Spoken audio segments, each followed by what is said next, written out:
Hello friends, welcome to issue and you. ਪਹਿਲਾਂ ਤਾਂ ਜਿਨ੍ਹਾਂ ਨੇ ਆਪਣਾ ਚੈਨਲ ਸਬਸਕ੍ਰਾਈਬ ਨਹੀਂ ਕੀਤਾ, ਪਲੀਜ਼ ਸਬਸਕ੍ਰਾਈਬ ਤਾਂ ਕਿ ਵੱਧ ਤੋਂ ਵੱਧ ਤੁਹਾਡੇ ਨਾਲ ਸ਼ੂਜ਼ ਦੀ ਅਨਬੋਕਸਿੰਗ ਸ਼ੇਅਰ ਕਰ ਸਕਾਂ। ਅੱਜ ਮੈਂ ਤੁਹਾਡੇ ਨਾਲ ਐਡੀਡਾਸ ਇਕਵਿਪਮੈਂਟ ਆਲ ਵਾਈਟ ਦੀ ਅਨਬੋਕਸਿੰਗ ਕਰਨ ਜਾ ਰਿਹਾ। Traditional Adidas the box, green colour the 3 strips, equipment running support 93, ਇੱਧਰ ਐਡੀਡਾਸ ਇਕਵਿਪਮੈਂਟ ਦਾ ਲੋਗੋ। ਹਾਰਡ ਬਾਕਸ ਸ਼ੁਰੂ ਕਰਦੇ ਹਾਂ। ਐਡੀਡਾਸ ਇਕਵਿਪਮੈਂਟ ਪੇਪਰ ਨਾਲ ਕਵਰਡ ਨੇ।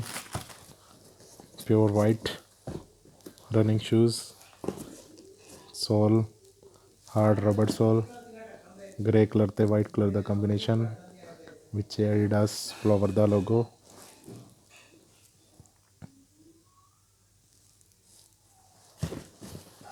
Complete white colour.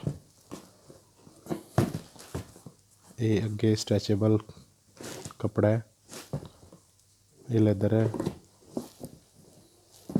ਇਹ ਪਲਾਸਟਿਕ ਦਾ ਬਣਿਆ ਹੋਇਆ ਹੈ ਅਤੇ ਵਾਈਟ ਤਸ਼ਮੇ ਨੇ। ਬਹੁਤ ਹੀ ਸੋਹਣਾ ਡਿਜ਼ਾਇਨ ਹੈ, ਬਹੁਤ ਹੀ ਪਿਆਰਾ ਮਾਡਲ ਹੈ। ਪਿੱਛੇ ਵੀ ਇਹਨਾਂ ਨੇ ਇੱਕ ਸਟ੍ਰਿਪ ਕੱਢੀ ਹੈ ਜੋ ਕਿ ਸ਼ੂਜ਼ ਨੂੰ ਡਿਫਰੈਂਟ ਲੁੱਕ ਦਿੰਦੀ ਹੈ। ਟਨ ਅਲੱਗ ਨਹੀਂ ਹੈ, ਇਹ ਕੰਪਲੀਟ ਜੁੜਿਆ ਹੋਇਆ ਸਾਰਾ। ਇਕਵਿਪਮੈਂਟ ਐਡੀਡਾਸ ਫਲਾਵਰ ਦਾ ਲੋਗੋ ਵਾਈਟ ਪੱਟੀ ਦੇ ਉੱਤੇ ਰੈੱਡ ਕਲਰ ਨਾਲ ਹੈ। ਇਨਸਾਈਡ ਵੀ ਰੈੱਡ ਕਲਰ ਨਾਲ ਲਿਖਿਆ ਹੈ।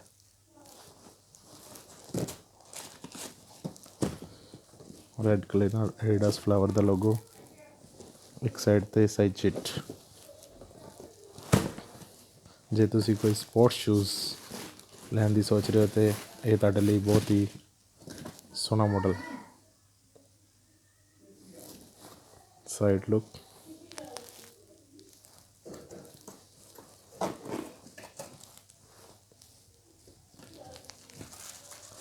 and back loop.